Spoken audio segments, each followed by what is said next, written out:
Welcome back to TBI Analytics podcast, where we interview people in this space doing great things in this world. And today I have the pleasure of introducing you to Sean Simpson, attorney in San Diego. Welcome, Sean. Good morning. Good morning. Yes, good morning. We are morning here at TLU Live in Las Vegas, where Dan Ambrose is putting on this amazing conference where many attorneys from all over this country have come to hear nuggets from all these attorneys that are doing these incredible things. I can tell you this conference is an athletic event for your brain. Yes. I mean, my brain is exhausted in a beautiful way from learning so much information, and we're only the third day. There's still tomorrow. I'm going, man. Yes. I mean, the information, just the people, the networking, and you're going from a program to it's like brainstorming and then he has like a break. Yeah, and then if you want to really take a break from all that, you can go hit a paddle with a ping pong and a shuffleboard or air hockey. Yeah. He's got all kinds of stuff going on. It's great. Yeah, it makes it a wonderful conference. Well, overstimulation, like yes. overload is the only complaint you can have, but it's kind of a good complaint to have. Which is the opposite of going to a program and going home and going, I didn't get anything out of that. Oh, yeah. Is the worst. So this is the best. Yes, you're getting a lot of juice. In fact, that's where you and I met, was his last conference in Huntington Beach. Yeah. Just back in May, I think it was, or maybe sooner. We're less than a year friends, and I feel like we have a great friendship through just good synergy and networking. Well, and that's what I love about this conference. It really brings in all aligned people. We're all on that same vibration, if you will, and so it makes sense that I would run into you there and make a good connection. And yes, I appreciate the friendship we are building since then. I already have one of my clients using the DTI testing, and it's going to hopefully make that case more easy to present to the jury. So 100%. Full justice for that client. Absolutely. That's what we're here to do, is get them that justice that they deserve. And you have been doing this justice for how long? No. Are we going to date you? You had to dig right into the age thing first, huh? Well, I got out of law school in 86, passed the bar, and started practicing in 87 after we got the bar results. So however many years that is, I guess a little over 35 years. My math is not as good as it used to be. Wow, incredible. I mean, I have only known you a few months here, and just knowing that you bring to the table, I can feel it, just this wealth of information. And, I see these people here at this conference coming up to you and knowing how much of a legend you have made in this space. That's so hard for me to hear because, I think we're all just particles of dust and ordinary people, We do what we can, but the whole hierarchy and people, I'm kind of I've never been comfortable with like, oh my God, you're this guy. I'm just a worker bee like you. We all just work on different things, and I'm doing my part in the law, and you do your part in driving a bus, you flying an airplane, or being a CPA, whatever, Yep, we all have our part in this world. Big old group effort. Yes. So. But when you find that purpose that's driven by that passion, it's so cool to see it come out. And what you're doing for your clients is incredible. So thankful for you that you are making that presence in this world. So Thank you. I appreciate that, what you're doing. A lot doing. of hard work. And sometimes the only problem with passion is it'll wear you out because you don't want to stop. That's you can't right. get enough. It's whether in a good mountain bike ride or in a trial or working, it's like, okay, let's try to get to bed by midnight tonight. Well, midnight comes along, and I'm not done yet. 1 o'clock comes around, and 2 o'clock comes around. Usually after midnight, though, you start going, come on, we got to finish up. So it's like, what do we have to do? Mm-hmm. But it's kind of like that deadline mentality, we lawyers, most of us have. Yes, 100%. And you want to do it all. You want to be able to. Yep. Yeah. And so, It's like, I pole vaulted, played water polo, swam, and raced motocross as growing up. Born in the ghettos in Chicago, so it's kind of like, to me, a trial is like, this is as I'll be in the jungle, and I'm doing justice. I can take my energy, my love for just scrapping and no fear of the unknown, and take it and fight. Because every trial's got unknown, and if you're afraid of the unknown and you're not malleable and adaptable, it's probably not the best profession for you, or at least not being a trial lawyer. You need to be maybe sit at your desk and be a paperwork lawyer. Yes, yes. I could imagine doing that. Yes. No, the monotony, it would drive me crazy. And I don't mean to put them down. I'm glad there are some people who can do that. It's not I like to be I was going to be a doctor, but I was like, I just don't want to be in a hospital, and I don't want to be sitting at an operation table for 3 or 4 hours. want to be like on my feet, moving around. Yeah, that's so cool. So did you always know that you wanted to be an attorney? No, I didn't. And in fact, I was actually, my dad had me pretty much going down the pre-med path, bringing home the AMA, the JAMA Journal, the Journal of American Medical Association. Every month he'd bring that home. Here, hey, here goes some good reading for you. Because I was math and science, you know, Mm-hmm. I liked the, dissecting frogs was just real fun for me. I liked it. It's like I enjoyed that learning. Exploring, Yeah. yeah, So the unknown, like you said, you're exploring yeah. something, you're curious about it. So I was going to be a doctor, and then I finally, it was hard for me because I told my dad was like, I could already tell he was going to be proud of me to be a doctor because he was a Mm-hmm. doctor, you know. And I finally, oh God, I just got to tell him I'm getting sick of the smell of formaldehyde. I don't really want to see another fetal pig.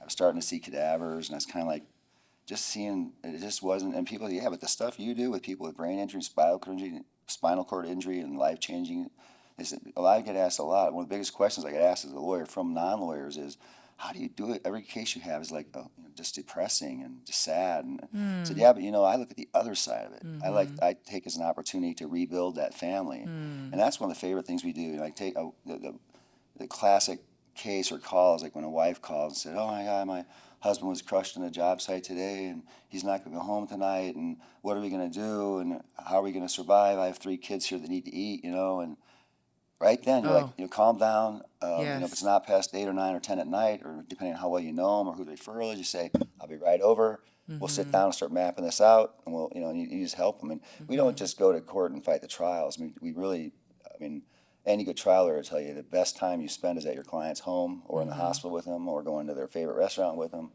or going to their dry cleaner and meeting their dry cleaner counter attendant who might have seen the changes in their life. They don't come in here and get their dry cleaning as much because they're not doing as much work. And when they do come in, they're moving slower and they're not as happy as they used to be. Those little things coming from a dry cleaner can be like just gold at trial because the jury's like, "Oh God, even their dry cleaner noticed it." And that dry cleaner has no dog in this fight. They got nothing, no interest in this case.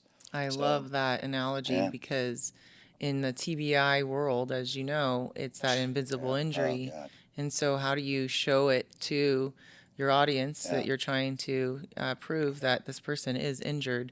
And so, by immersing yourself into that world that they're in, by spending that quality time with them, you are humanizing the whole situation and you are bringing it to that level yeah, of understanding and awareness. So kudos to you for recognizing that that is indeed what is going to matter yeah. in representing these people.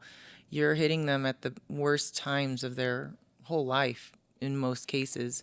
That's true. And when you can take that and make it better, I mean, that's got to be rewarding Yeah, to say, the least, if you will. And, you know, I know lawyers get the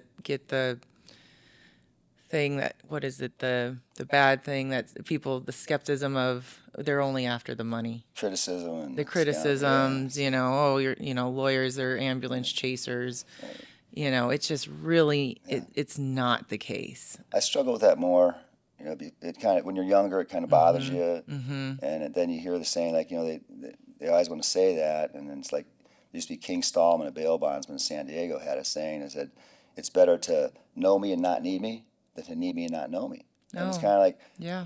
all these people want to say bad stuff about us until they have a time of harm and a need, and then it's like, It's a really "Please good help way. me, please help me," and Yeah. then you become their guiding light and their saint, their savior. All these words come out, so you kind of, it's you got to let people have their opinions, and you Yep. figure their opinion is probably not based Based on on something reality. And else. then once they Yep. see reality, we live in the world of reality. We Mm-hmm. see the fight. We see what can be done for families. We see what a structured settlement can do to help a family stay afloat. Mm-hmm. A father or mother who will never work again, or Mm-hmm. worst case scenario, you have times when mom and dad both go, unfortunately, and the kids are left.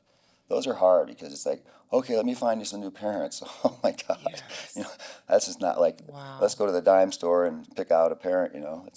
But we've had to do that a few times, and it's just kind of cool. I got to work with my dad and some stuff like that because being an obstetrician gynecologist, he was in the loop with people who had babies they really couldn't have. That they said, I don't want to have an abortion because I'm moralistic. My compass says no, but I know I'm not in a position. I'm too young, or I'm not in a position in life yet. I still want to do this, and it wouldn't be fair to me to have a kid right now. And so my dad gets a lot of those adoption cases, and so sometimes the opposite is true, where you have parents that want kids, and so he's like, sometimes I've used my dad, not in every case, because it depends on where you are. You can't.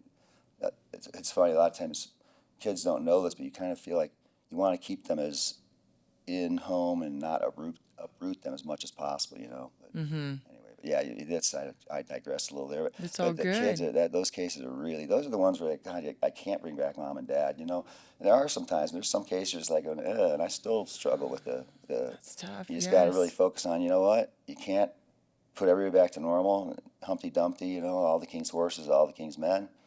But you You just do do the the best best you you can. can. Yeah. Yep. Joe Freed, who I think you know, is just a wonderful human Absolutely. being and even a better lawyer or as good a lawyer. It's hard to tell if he's a better human being or a Right, lawyer. right. He's No, both. but I got you. And it's and Yes. I say that with a lot of truth and not just BS, and because Yes. a lot of times lawyers are great lawyers, but then their ego goes out of control. They're not a fun person to be around because it's all about me. They start saying the word me and I too much, and people always enjoy more if you kind of share the line. Being vulnerable in Yeah, this world. yeah. So, Yep.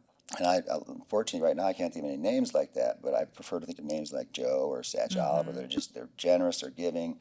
They believe in that theory that all of us at Trial by Human and Trial Lawyers for Justice, the firm that I'm affiliated with, is really their big motto. Their biggest, Trial by Human is the name and the logo, but the big theme is rising tides lift all ships. So we're not going to, we got the secret, and we're not going to share it. No, it's like we got the secret. We 100%. want to share it because we want to make the world a better place. A united front. And if everybody goes out and does it, and I was just left a program this morning at 9 o'clock till 10. I was with Nick and Keith Bruno were speaking, and they want to teach people how to stop all this Monsanto, the PSB, the cars. They're Yeah. using lights and caulking that have carcinogenic in it, and they knew it, and they had testing with rats that when it showed it was carcinogenic, they hid the testing.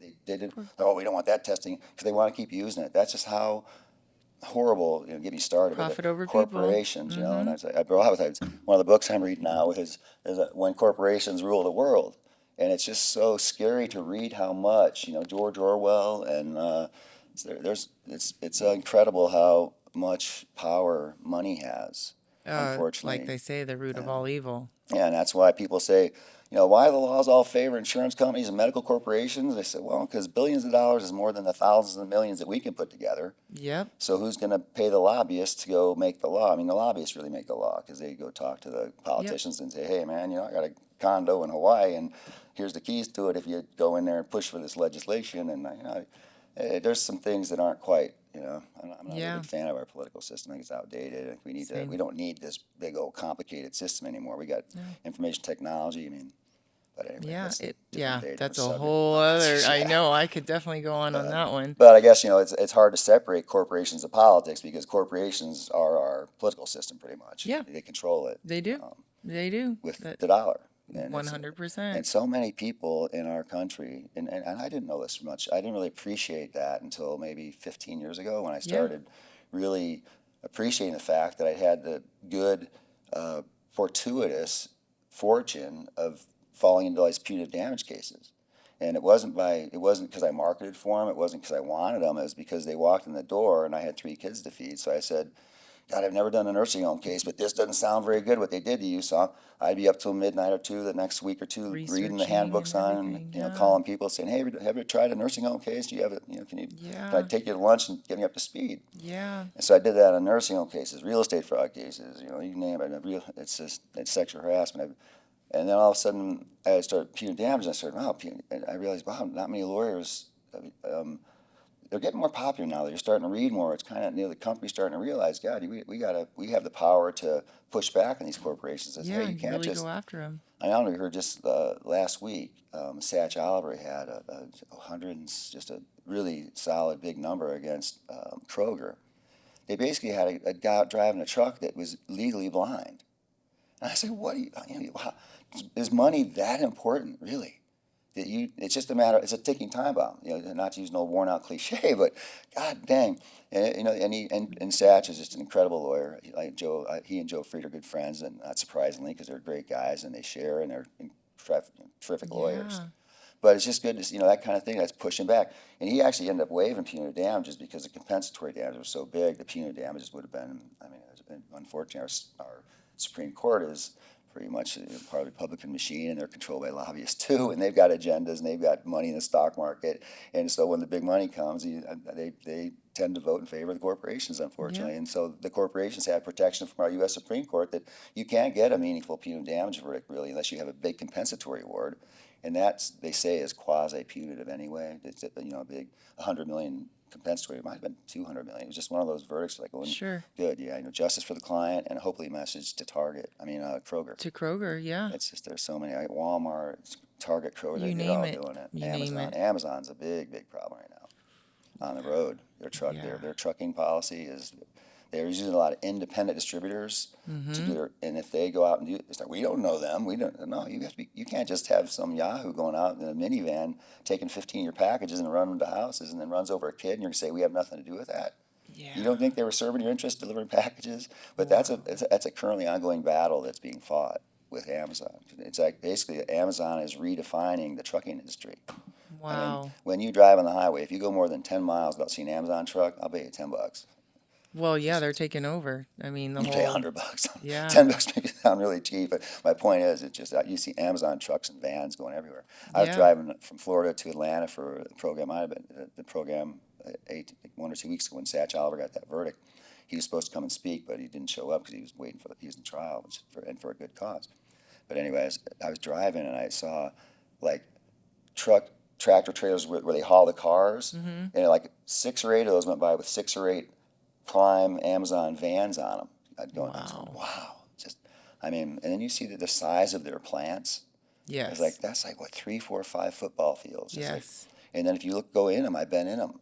They have these little yellow tugs that are having. They look like kind of like a yellow Cybertruck thing that Elon Musk is making. They're just flat, and they go around. And this big plant has very few people in it. Yeah, it's 'Cause all all AI. robotic. Yeah, and they go, and it's interesting. They have a little telescopic thing on top that they go like Obi-Wan Kenobi and cruise down the aisle. They go to like aisle 14, stack 17. They have this telescope goes up and it retrieves. It's like a automated forklift truck. It's got a brain in it, and then it takes it out to the dock. And then the truck people, a lot of Amazon loading, they have drivers loading their own trucks there. Some have attendants that help and stuff, but it depends on where they are and what their bill of lading, free on side stuff is. But just they're really redefining.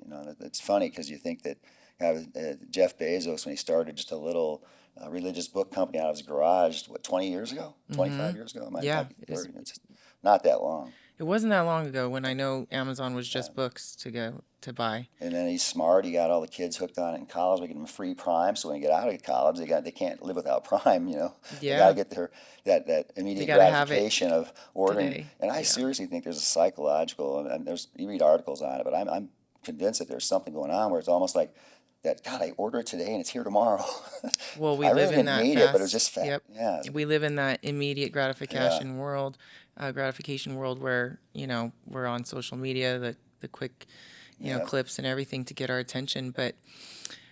But now, like to really put that into perspective, is you're really the David and the Goliath. You've got these power companies because of the money that they are driven them, and you've got these people that are being injured because of it, and you're the one out there to represent. And so when you can really humanize the situation, it's whatever you can do to beat that Goliath. And I think what you guys are doing on the human perspective is amazing. What Nick is doing to really train other lawyers across this country, that perspective, it really does bring it home. It does. And so if we can drive that message to these big conglomerates, then all the better.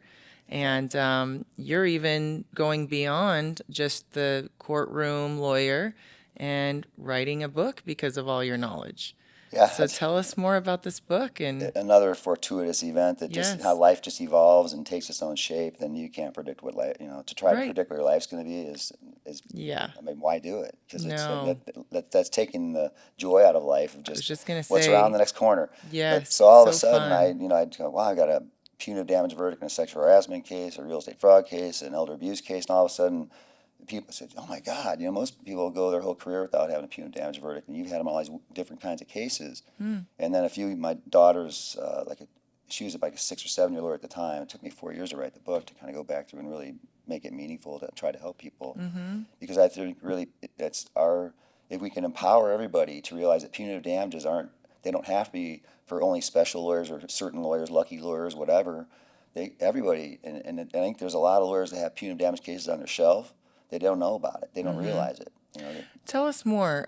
When it comes to punitive damages, what exactly does that mean to an audience that's not familiar with punitive? Good question, because we get so involved in it, we just Yes, it's you like think everybody candy, knows what food, that means. eat, sleep, punitive Right. damages. But it's like in law, basically, there's besides there's equitable, like, hey, tell them to not grow that tree that's going. There's equitable remedies, but basically in personal injury, you recover compensatory damages, which include economic damages and non-economic damages. Otherwise, your bills that are economic and your loss of enjoyment of life and your That's disfigurement, and your non-economic. horrification, your mortification, your fear, anxiety. Those are all the intangibles. So those packaged together are your compensatory damages. Okay. And then punitive damages are not. Those are to fairly compensate the victim, the person that got harmed, and try to make them whole again. Then punitive damages are completely separate. They are to some places in most states we call them punitive and exemplary. So they're to punish and set an example. Got it. So that's basically saying the law said. So the compensatory damages are just to make the plaintiff even. Then now does the jury want to send a message to To the the company. defendant, which can be an individual drunk driver, Sure. it can be a punitive damage case. It can come from anywhere, but it's to send a message. And the exemplary part, the way it's worded, is kind of nice in most states, where it says you are to award an amount that you think is fair to punish the defendant and to set an example for other similarly situated defendants. So not just Amazon or Walmart or whoever, Kroger and Satch's wonderful verdict recently. Then it's like, hopefully that verdict against Kroger will be seen by Walmart, and they say, oh God, we get that one driver we got to clean Maybe up clean house a them little up. bit and get it right. You The would thing is, hope. they make so much money, and it's like, isn't 18 or 12, 12, 18, 20 billion dollars of slush money enough for a year? They have these companies, you think, it's not like you're hurting. Yeah. And that's the struggle we have, is because the Supreme Court I mentioned earlier wants to pretend like, oh, you're going to put these companies out of business. I said, no, for many years now, they've had a rule that you can't take more than 10% of their net worth. So it's like telling, if your child gets $10 a week for allowance, the most you can take is $1 away. That's not really Yeah. going to change your kid's perspective. Oh, $9, $10, who cares? No.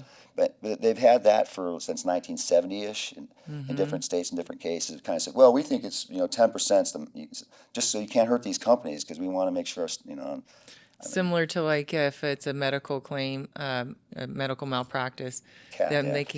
making the jury believe that, well, if you give them this verdict, then your insurance is going to go up, That your can be- medical yeah. insurance, and it's so wrong from the truth. Yeah. And So then that's been around since the 70s, and then in like 2005-ish, or around the turn of the new century, somewhere in there, the United States Supreme Court had a case called State Farm versus Campbell and Gore versus BMW, which is where they set a ratio. Just going back to your damages, the compensatories.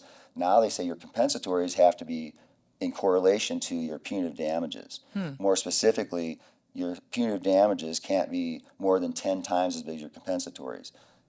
It's not black and white, but it's kind of a guideline. They made it a guideline by saying, Supreme Court said, we believe that any case where there's a punitive damage award more than 10 times the compensatory damages, then it's subject to review, which unfortunately our courts have taken that to mean it has to be reduced to less than 10 to 1. oh wow. Which is not always the case, because, for example, you could have a case where, and Gore was a case like that, where they sold a BMW that had a repaint job and didn't tell the people. So it was like a $1,000 case. Yeah. But the law said, that fraud needs to be punished more than $10,000, because BMW is not even going to know. They're not going to feel. Right. They're They're not probably, gonna feel it. let alone not feel it. They're probably not even going to know about it. It's not even going to make it to the people that make the decisions. It's going to be paid on the risk man. A big deal, $10,000 or $100,000. That's not Just it's Yeah, you not. can't blanket the whole Yeah, thing that like that that's across the not board. that's usually that's not even gonna be round table. It's going to go to the Yeah. risk department and say, "I'll write the check, forget about it." So unfortunately, not only have we had this long standing since the 60s or 70s, 10% maximum. Now we have a 10-to-1 ratio that, and it's just also driven by corporate money again. Mm-hmm. So it's like we're caught in that the tiger chasing its own tail kind of thing, because Mm-hmm. the same people we want to send a Send the message to message. have the money to tell the Supreme Court, don't let them send us a message. So it's Yeah. frustrating, but Yeah. we don't give up. Yep. Joe Freed, who I mentioned before, and Mm-hmm. Joe didn't pay me for any of this. I just I love it. I know. I mentioned his name, but I We mentioned his love you, name Joe, because if you're listening. because because he has, and I don't know the exact word, but he has a quote from the Talmud in his tagline, his signature line, in his email. And I'm active with him in a group, the Trucking Accident he started. It's a great organization. Another plug. Don't know anything, Joe. but and it says something like, you don't be overwhelmed by the enormity of the world's problems, but nor should you walk away from them. We all have the obligation to do what we can do and hope that collectively we'll all make a difference. It's kind of like the tribe mentality. But don't panic. It's like, and you would if you tried to. I mean, the world's problems right now, the enormity is like, I mean, God, you can't even begin to scratch the surface as an individual. So you've got No. to make teams. You got to build teams. Like you Um, said, raise the tide. yeah, And a collective united front means more, and yeah, it drives that message more. So hence why we're here, gathering with all these like-minded, brilliant minds, to get those golden nuggets yeah. from each one and make it your own. And it sounds like you have navigated this world of law It's since the been a day you ride. started, and now you even have a family affair going on with your daughter uh, working in this space now. what a joy. I mean, if there's not enough joy in just having your kids and raising your kids Yes. and seeing the memories, and now my oldest, who's the lawyer, Jamie, Mm-hmm. she has a daughter, and I think I'm enjoying London, her 1.5-year-old daughter now.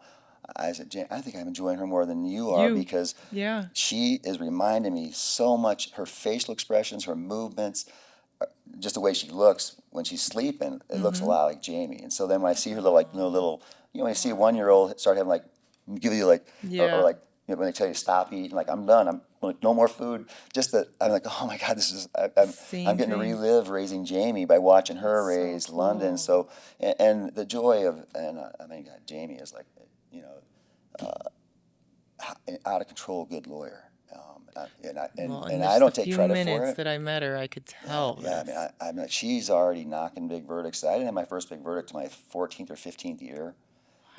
She was like in her fourth or fifth year. She said to me, "Dad, do you think I'm gonna be one of those lawyers that's never gonna have $1 million verdict?" Because to a lot of lawyers and trial lawyers, it's kind of like a benchmark. That's a substantial Sure. case. 500,000 is a big number, but Yeah. it's kind of like It's somehow a that million one is a million seven mark. figure seven figure trial. Mm-hmm. So I was like, Jamie, don't think about it, because just keep doing your job, Mm-hmm. It do will what you come. can to help families and individuals, and push back on the corporate greed and and Mm-hmm. it will come. It And will. so, and she said, okay. She kept working. Sure enough, like her fifth or sixth year, she's got 4 or 5 7-figure verdicts now. Wow. And she's not. And I love her a lot. I mean, she's my daughter, but as a lawyer, I love her a lot, because you never know it. You would She never, still is yeah. just, life is real simple for her. Very She's not afraid humble. to go buy a blouse at Marshalls or Ross Dress for Less. She's not a fashionista. She doesn't brag. She's just like, when's the next case? What's the next thing I can do to help somebody?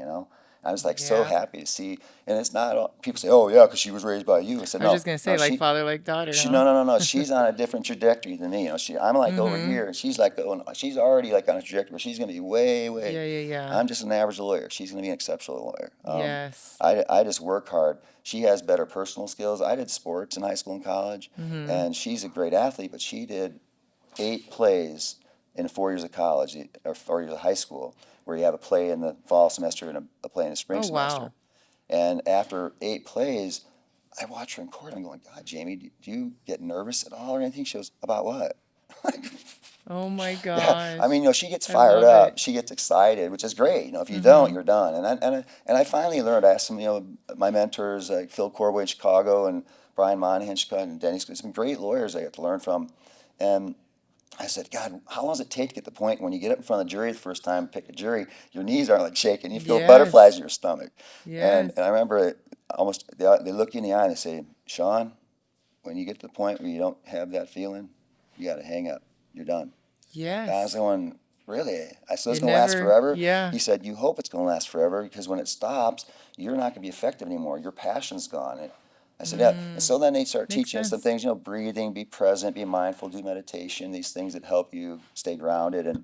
And when things are really stressful, you still remember, I'm just a particle of dust. I'm here to Yeah. enjoy this ride. I'm here to build the best life I can so that when I lay on my deathbed, I can have a smile on my face, 'Cause that, to me, Yes. that's what I'm kind of synthesized life down to that, just do whatever you're doing, saying, is this going to make me feel good when I'm on my deathbed, I love I don't know, it's that kind of way, sounds kind that of outlook. probably Yes. hokey or cliche, but it works for me, It It works. I just kind of mean, keeps you honest. And yes. I will be very honest. I have not always had the best moral compass because of where, I spent time in the housing projects in Chicago, and unfortunately, a lot of that crime on that level is out of two things: frustration and boredom of just nothing to do because they can't afford good toys. They can't, they don't have the electronics the kids in the nice homes have. And because back when I was born, nobody had them. But I still kind of track. And Dick Durbin's a good friend of my dad's out in D.C. and he was like trying to push me to start a task force in Chicago because it's my hometown. And the crime just got really bad. I kind of started Yeah. crying almost because I was like, God, why are we accepting all this crime? Yeah.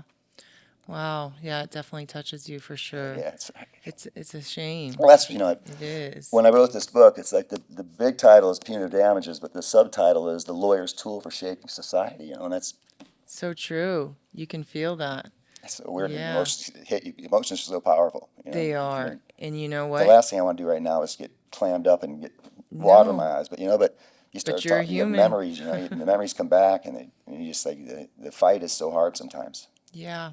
And you were put in that situation for a reason. You have Yeah, that passion because of it. And and I look back at it, and I'm like, God dang, why can't we change this? I know it's insane.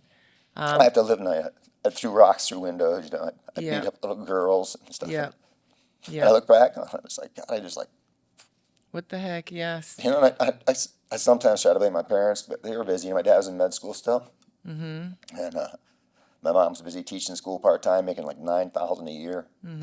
and getting her hair pulled by black kids that never seen a white woman with straight hair, and saying, "You got hair like a witch," 'cause- and I'd say my name in school, and I'm not crying because I'm Right. No, tortured. I'm no. trying. I have some, I wish I could go back and do a little differently, but instead I wish I could change it, but it's so hard because poverty is just such a, it just. But the other thing is, it's part of it's just frustration and boredom, the sound of a rock hitting a window and the is just like It's it's kind of like excitement. playing, if you had the money, play pinball or Mm-hmm. do something more exciting. But when you don't have that stuff, You look for other ways to do right? it. Yeah. But you see those kids. You'll go to the basketball court in some of those towns. There's no rim left on it, or it has an old chain. I mean, the rim, the net on the Mm-hmm. basket will be all worn out or gone completely. They're still shooting hoops, because the basketball court. Luckily, I'm not saying there's no entertainment, but a lot of times, you don't want to. You just can't do basketball all day every day, Right. That gets monotonous as well. and at that, and inner city Chicago, there were like organized baseball teams. Still, it wasn't. Now we got pretty regimented Mm-hmm. soccer, baseball. It's easy. And the whole Astrovan side door thing is like the mini executives being taken to their games, and we created the entitlement generation. With but and the other reason I digress there is like a lot of it's attention because you need excitement and entertainment, but then you also like going. There's all these adults walking around here, and we feel invisible. So well, if we're invisible, you might pay attention to this. Or if you see this cat with some lighter fluid on its tail running around, how would now my moral compass like how could I do that? Yeah, but But it's the it's environment the I was in. environment it creates that person. Yeah, and I just sorry And to get choked up, but I think back, I still feel bad about it. no, of course, but you know what? You didn't know any different. You didn't Yeah. know, and so that's the forgiveness you have to have with yourself, and you didn't choose to be there. Right. It's the circumstances you were in, Yeah. and that's what makes us human. We live and learn, and that's what's great about you recognizing that that passion is there because of your feelings, your emotions, and you're Yeah. allowed to have them. And but don't I would not, there's to me it's like I feel like we are put in these situations for a reason. And I have a spiritual feeling about that, to where, things happen for you, not to you, because you're supposed to take whatever that is and make it better. And I think you're doing that through the work you're doing. And that domino effect does have a meaning, and it does put it out into this universe. That energy is received, and it does make a difference. I know there is regret there, Yeah. but you have turned that into passion for these people that are hurt and victimized there, and it's making a difference in this world. And with that, we are raising the tide. And even though it's not a direct, if you will, effect in your Chicago upbringing, it's still having a meaningful impact, to where it is still going to be, that energy is going to still transcend over there. So Yeah. continue with that passion that you have. I mean, it's amazing that you still get one foot in front of the other, and knowing that you're doing the best you can, and that next day Yeah. it's going to be something different and exciting. But yes, I totally I can appreciate just your level of just understanding that you know it's it's okay that Yeah. what you went through. It really is. It's Well, okay. I, And I'm now I use it as a positive, and it yes, drives me. A lot of this book, on punitive damages, is some of the big themes. The overarching themes are punitive damages aren't a bad thing. no, It's like a parent disciplining a child. Is that bad to raise your child with a moral compass? Is right. it bad that, and so now I don't have the money and the time. I went to DC and talked. They were like going, well, would a $5 million budget help you start a? I was like, $5 million? I can't do anything grassroots. I can't hire people. I can't get a force going for, 50 million in my scratch Yeah. service. And I said, you don't have to pay it all at once. What about just a budget for the next 5 years? And I'll, start, Mm-hmm. because I love Chicago and I love Yeah. people, and I resent and want to do something about where I came from. And my dad did 2-year residency in Denver General Hospital, another big hospital, and we lived in housing projects there too. And it's just kind of a desperate mentality. But I can't. I mean, I eventually now, for example, the royalties from the book are Yeah. donated to the Boys and Girls Club Perfect. See, because I you're want. finding your ways. And I have to believe that we are on the verge of amazing things happening in this world. I know right now we're in some major transition. It's a little crazy if we even turn on Beyond anything. political, But yes, I am very much in the optimism that I believe that you will have that ability to make a difference the way you want to yeah. very soon. I would imagine in the next 4 years, you're going to be able to do Huh. whatever it It's my is. spiritual guidance right here, man. I wasn't expecting I, that, but I appreciate it, and I hope you're right I, because you I'm know, pretty positive about that. And when you hold that belief that it's going to happen, yeah, the universe has no other way but to grant that wish. yeah. So your passion and your level is incredible, and I believe the universe is going to answer that. You I hope continue so. doing what you're doing, spreading this love that you have. Just immediately when I met you, I knew that you were one of those people that Thank you. it's not about being a lawyer or anything. It's you just want to help people in the Yeah, best way that you can, and it's not about making peace with your past. It's literally just who you are. yeah, It didn't matter that you grew up in Chicago. It all that matters is that you have that heart and that passion to help people when they are in absolutely. a situation that's of need. And that So resonates with me because in my mind, a lot of times I tell myself I can't go back and redo it, but I yeah, can try to make a difference going forward. absolutely. And that's like, I'm hoping you're right about the next 4 years because at some point I'd like to retire and go do some things that I couldn't do because I was working 16, Yes. 70-hour weeks for so many years when my kids were young because I had to make, Mhm. I got kids to feed, man. Why, Mhm. why are you working till 2 in the morning? I got a kid. You got, Yeah, no, there's I the kind get of like, that. there's no choice here really. I can't Yeah. like just say, well, there's no food for the kids, Right. or I can't pay the mortgage this month. I can't. That Yeah. wasn't an option, so I didn't. And so now it's cool now because at this program, even I'm going, okay, good, it's working. Because my goal in writing this book was to answer the question. My daughter and some of her friends were saying, God, Dad, punitive damage is kind of like this mystery out there, and there's, they don't teach you about them in law school, and and you've been doing them. You should write a book. And I said, I'm not. I'm a lawyer, not an author and stuff. Right. And I was talking to Nick Rowley about it, and he said, you know what? that deserves a book because it Yeah. is, you know, People need to hear this. yeah, Yes, and and you're making a difference there. And the more people that absorb that and can then put that out there in the courtrooms in their yeah, own cases, now you're making a mark even bigger, right? So yeah, that domino effect does happen, that ripple effect. And that's what yeah, I really believe that we all have is a ripple effect on other humans. And it's just yeah, all about the essence of who you are. And it penetrates. It yeah. absolutely does. So I love that we're talking about this because this is going to now get that out there and we're going to Perfect. expose. The book is called Punitive Damages: The Lawyer's Tool for Shaping Society. Right And On. it's, and that's really what we want to do. You know, we want to use our control. I can't go back, and I mean, not right now. I mean, I plan to. Part of my retirement Sure. plan is to actually go back and see, take another visit to see if we can work out some kind of budget. Luckily, Chicago's crime rate is going down. I'm going, Yeah. wow, cool. I don't know exactly why yet. I don't know if it's put more boots on the street with the police force or what it was, but I'm going to figure that out when I have time, and I'm going to see if I can help push that along. I don't know why I picked Chicago because my son's living in San Francisco now. He says, "Dad, San Francisco is worse than Chicago." And I was saying, "Yeah, I grew up in Chicago. I was born there, and I just Yeah. the You have a clanky place sound of there. the turnstiles at Wrigley Field is just like it's sweet home Chicago. It's Yep. like, you don't hear this sweet home New York. You don't hear that. It's like New York, New York. It's a different song, but there's songs about sweet home Chicago, Yeah. and I haven't lived there since law school back in the mid '80s. But when I go back there, I still feel like it's home. Although sometimes I feel like God, I don't really recognize this place because of Yeah. the. And I've been friends say, yeah, but you go down the wrong neighborhood, you're in trouble, And I said it Yeah. shouldn't be that way. I'm just so anti-crime, and that's why.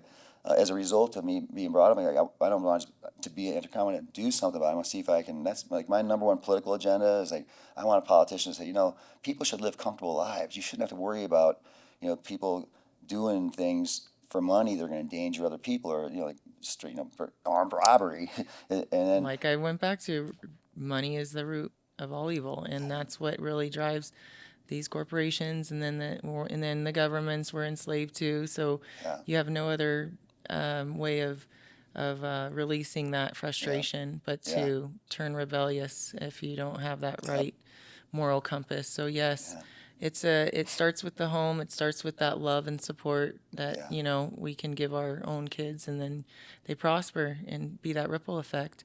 yep. But you are doing incredible things in this world. You Thank haven't you. let it stop you. We try. I All I can do is do the best you can. I'm not going to solve Yeah, all the problems, but like I said before, like the town went from Joe Freed. Like if we all do our part, that's the best we can do. But we have to do our part. Is you can't walk away from it. yeah, So and then another theme of the book is really about it's a win-win because for so long and still now so many judges are going, oh, punitive damages, oh, I don't know. They don't want them in their courtroom. I'm like, when you should want them in your courtroom. Why don't yes. you want them Why in the don't you want courtroom? to send that Who message? taught Yeah, you this view of punitive damages? They're bad. I mean, again, the analogy with children. I said, do you not want to teach your kids what good and bad is? Do you don't want to teach your kids accountability? Well, then why don't you want to teach these corporations accountability? They should already know it, but they obviously don't when they have blind guys driving a 70,000-pound big rig. That's worse than armed robbery to me because, I mean, yeah, armed robbery, if you give them your money, you're not going to get shot. But you put this guy in a truck that's basically blind, it's just a matter of time before. And it did. It maimed and killed. Is it bad? yeah. Big trucks make big accidents. So Well, and especially they have the money to pay it. So why not drive these punitive damages forward? that is a point we want to make real clear is we're not here to put these companies out of business. We need them. I'm not a real But we big need to make fan a of mark. Walmart putting all the mom and pops out of business, but it's that competition thing. Walmart's offering a better price for their plastic than the mom and pops could, and I still like it when I see some Ace Hardwares around. Like I went to Sure. Arkansas to see some music on a random weekend a while back, a month ago, and I said, wow, well, Ace Hardware. I saw two Ace Hardwares in the same town, but Walmart is what it is. It's where we live. There's Targets. There's Yeah, these big mega yeah. stores, and people aren't going to, Costco, and they all serve a valid purpose, but they don't have to. They can still be good companies and do it right. And send a And we're good not. message. And Yeah. and and to make my point, if we get put out of business on punitive damages, and there's no more punitive damage cases, I'm not going to say, oh shoot, I want more punitive damage cases. I'll say, wow, we We did succeeded. it. We can do Yes. something else now. All Yes. these corporations are behaving, which is a Yes. pie in the sky. Yeah. It's a But dream, but you got to dream big and then say, let's see how much of that we can accomplish. And that's what we're trying to. So I said that punitive damages are a win-win-win. The court wins because hopefully we won't have more cases coming back. The company wins because they're a better company now, and the plaintiff wins because they feel like they've done their part for shaping society. And a lot, the secret be told right here, punitive damages, the plaintiff very rarely gets much, if any, money from that. Yeah. Because the tax code, if you get a $50 million punitive damage verdict, the tax code taxes that whole 50 million or 50,000 or 5 Whatever billion, it is. 50%. So, and most lawyers do like either 60-40 split or sometimes a 50-50 split on punitives because they're, one, difficult to get, and they're, two, a windfall to the client. So a lot of times I've even represented the court when courts are so resistant. I say, Your Honor, look, this is not about getting my client rich. In fact, my client's going to get very little money, and my client's authorized me to say, we'll donate this money to the court system because we don't. It's not about money. It's about making America better. Yeah. And you hear this thing. That's right. I went to a Trump rally in Colorado Springs. I was just thinking, I wanted to understand this whole culture and phenomenon. Because I'm thinking, where are these people coming to support a guy like that? That's just ostensibly, physically, the sound of his voice, the look of his. It's so obvious to most of us that this guy's not a good. He's not a good egg. But then there's a bunch of people that do. So I'm like, okay, well, I want to learn more about that because I want to learn what I'm missing. And I couldn't get any I think a answers lot from of it people, is driven by the media, though. The media does, Yeah. swindle their narrative, and it puts a perspective in all of our, just like the corporations. Yeah. They've, that's the thing. Like you were saying earlier, I never judge somebody until I've actually had that experience with them. Yeah. So even politicians, like I know they're all, corrupt or whatever. So it's like you have to really understand, that person, I guess, before we can really understand that, so And I played a my whole part. other I topic. said, no, I don't really support any politicians because Yeah. I think we can be, it's the whole system is just so outdated, It's like, would we use Pony Express or Paul Revere to deliver mail or a pigeon now? Right. No, you can deliver overnight. You can Yep. deliver with U.S. mail in 1 or 2 days. Why would you send an 8-day or 10-day horse ride? We're still using a political system that's as outdated as Paul Revere. It's like, Well, that's what I think is going to be changing in this next year. So yeah, but it's hard we'll it's see. hard to have people that get a big paycheck, $200,000, $300,000, $400,000 a year. It's hard to say, hey, why don't you make a law that will put you out of your job? Why don't you fire Yeah, yourself? By exactly. saying term limits or saying we don't need all these politicians. We don't need a bunch Oh. of federal politicians. Are we going over time limit? Yes, we are. Okay. It's all good. This means that we had a lot of information to put out there. All right. So, well, I really appreciate you taking the time today, and Pleasure. thank you for all the good work you're doing in this world. That's, And I can't wait to see you doing more, and it's amazing. we'll be out there. Yes. I've got 5 or 6 trials lined up in the next 6 or 7 months, and about half of them are punitive damage cases. All right. I don't only try punitive damage cases, and like I said, I won't Yeah. be upset when there aren't any more. Yeah. I enjoy just trying cases, but Yeah. we're going to hopefully get the judges to start seeing the positive end, the win-win perspective is what I really want to put out there. And then it was rewarding yesterday. I was talking to some younger lawyers, and they're going, yeah, I was so good there's a book, because I was like, punitive damages, there's like, it's a vague term to them. Mm-hmm. And he was telling me, I said, oh, you're actually reading the book? He said, yeah. So what, and I'm just like curious, he was just being nice to me. But Yeah. I said, so where are you? What do you like about it? He said, I'm reading this. I said, oh, he really is reading it. So it's good. Wow. That's what I want to do is teach the younger generation, that Yeah. give them the tools that I've learned the hard way by getting my butt kicked. So Yes. learning by doing, and I had a lot of painful moments. So hopefully people read the book can and they can help avoid them. those embarrassing, like, oh, the deer in headlights look. That's So, awesome. Anyway, That's awesome. Thank you but for that can your happen. knowledge and your channeling that knowledge. Thank Thanks you for so helping much. get the word out, man. We all do Absolutely. our part, and I appreciate what you do. Well, all you listeners, thank you for listening in. Sean Simpson out of San Diego. If you have any questions for him, he's definitely willing to help anybody in this world. I answer all calls. Like I Mm-hmm. said, we're all just people, That's right. and we all just help each We're all other. star seeds in this world, making a big difference in that ripple effect. So thank you. Amen. Hallelujah. All right.